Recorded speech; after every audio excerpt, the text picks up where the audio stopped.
Good morning learning, कैसे हो मेरे प्यारे दोस्तों। बस अब थोड़ी देर में यानी एक दो दिन के अंदर आपकी जेडब्ल्यू की एग्जाम स्टार्ट हो रही है।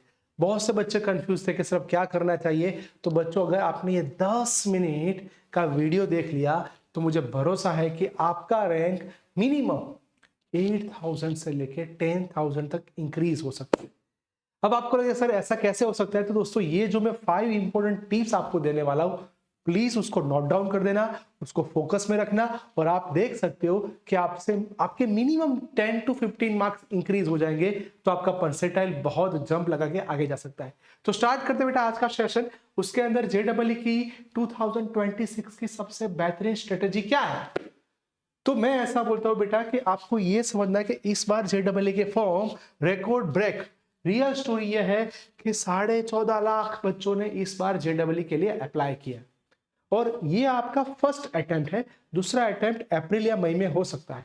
तो फर्स्ट अटेम्प्ट में मैं ऐसा बोलूं कि आपको लगेगा कि सर ये 10 मिनट्स का वीडियो मेरे 20 मार्क्स इंक्रीज करेगा, तो आप देख सकते हो कि आपका 15,000 जितना रैंक बढ़ सकता है।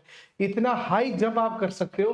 पर 1 मार्क्स का, अगर आपका 1 मार्क्स इंक्रीज हुआ तो आपका देखो 750 रैंक इंक्रीज हो रहा है। बहुत से बच्चे बोलेंगे सर मार्क्स यहाँ पे कहाँ काउंट होते हैं, या तो पीआर यानी परसेंटाइल रैंक काउंट होता है। मैं आपके साथ सहमत हूं, परसेंटाइल रैंक ही काउंट हो गए। पर आपका एक एक मार्क्स इनडायरेक्टली 4 मार्क्स का काम है। एक एमसीक्यू अगर आपका सही हो गया तो आप 5 मार्क्स जंप लगा के आगे जा सकते हो, और 5 मार्क्स का मतलब बहुत बड़ा होता है बच्चों। अगर आप इसको सीरियसली नहीं ले रहे तो आप गलती कर रहे हो। तो ध्यान से देखना बेटा, ये बहुत ही मेन चीज मैंने बोल दी।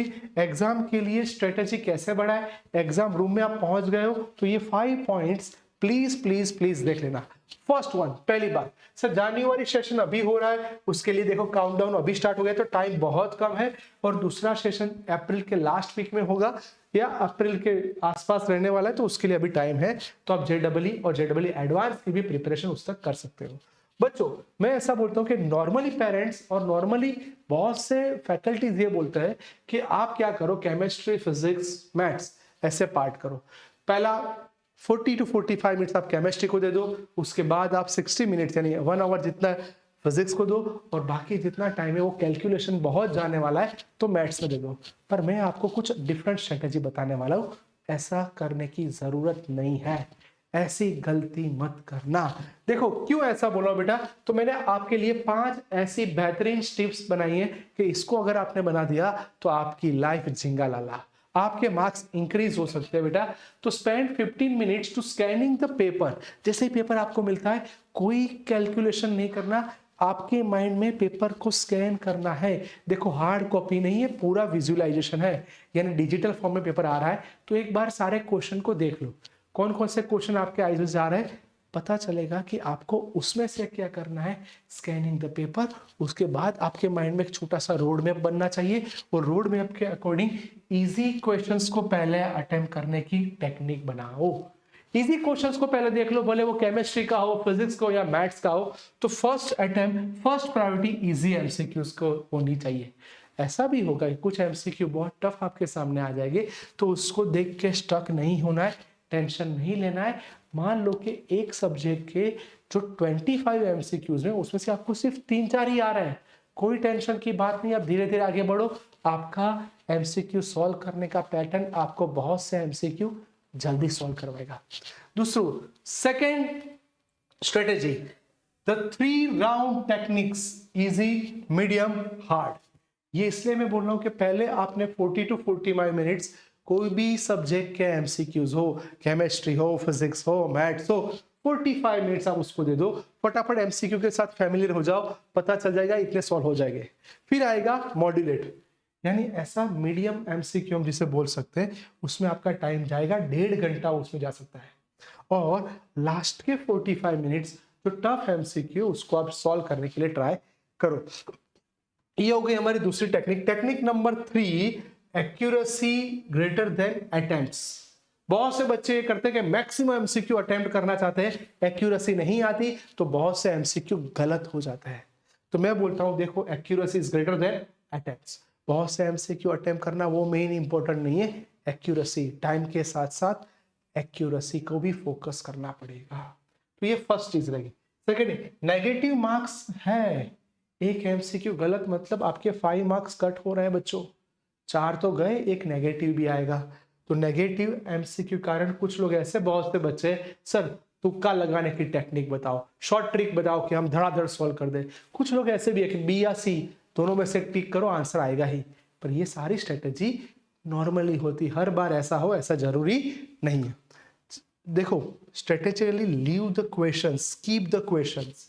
कुछ क्वेश्चंस ऐसे होंगे जो आपको देख के ही लगेगा ये मेरे बस की बात नहीं है, तो 3 घंटे के अंदर अपने माइंड को स्ट्रेस नहीं देना है, वो कुछ एमसीक्यू को आपको स्किप कर देना है।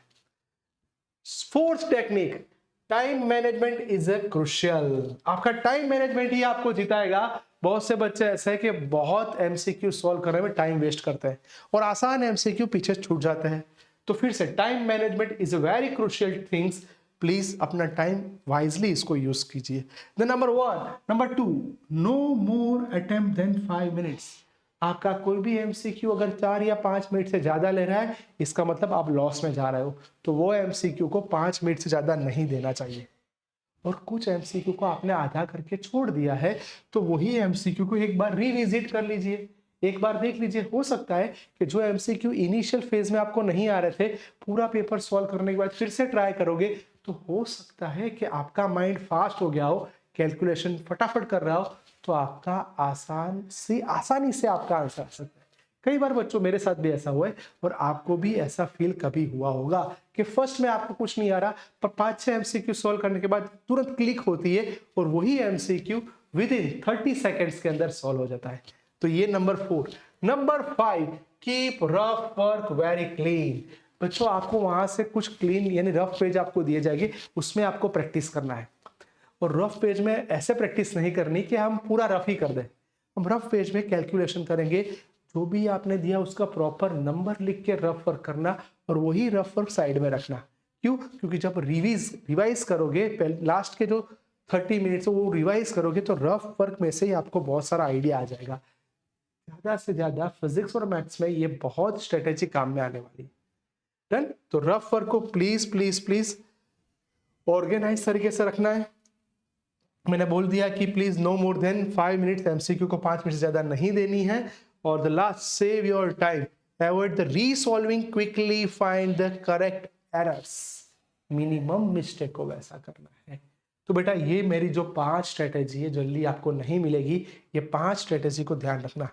और आपके लिए आज के दिन में आप रीड कर रहे हो और 1-2 दिन बाकी है, तो मैं ऐसा बोलता हूँ, हर एक सब्जेक्ट का एक शॉर्टकट लेके आया हूँ। मॉडर्न फिजिक्स बच्चों पहले पढ़ लो, क्योंकि मॉडर्न फिजिक्स में 2-3 एमसीक्यू लगातार आते हैं। उसके बाद करंट इलेक्ट्रिसिटी पढ़ लो, उसमें से भी 2-3 एमसीक्यूज आते हैं।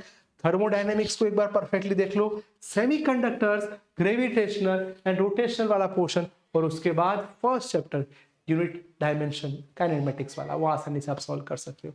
सर, फिजिक्स के साथ साथ केमिस्ट्री में हमें कौन से टॉपिक्स करने चाहिए? देखो बेटा, मैं जगह दे रहा हूँ, organic, inorganic compound, biomolecular, electrochemistry, mole concept. ये एमसीक्यूज एक बार केमिस्ट्री में देख लेने चाहिए। मैं इसलिए हट गया था कि आप केमिस्ट्री के जो इंपॉर्टेंट टॉपिक्स है वो देख पाओ। और उसके साथ साथ मैथ्स, आपका फेवरेट सब्जेक्ट, मैथ्स में आप कौन से टॉपिक्स को फटाफट रिवाइज कर सकते हो? स्टैटिस्टिक्स ले लो, मैट्रिक्स ले लो, वेक्टर्स, जियोमेट्री, मैथ के कुछ रीजनिंग वाले कंसेप्ट, सीक्वेंस एंड सीरीज, ये में से लगातार एमसीक्यूज आते हैं बेटा।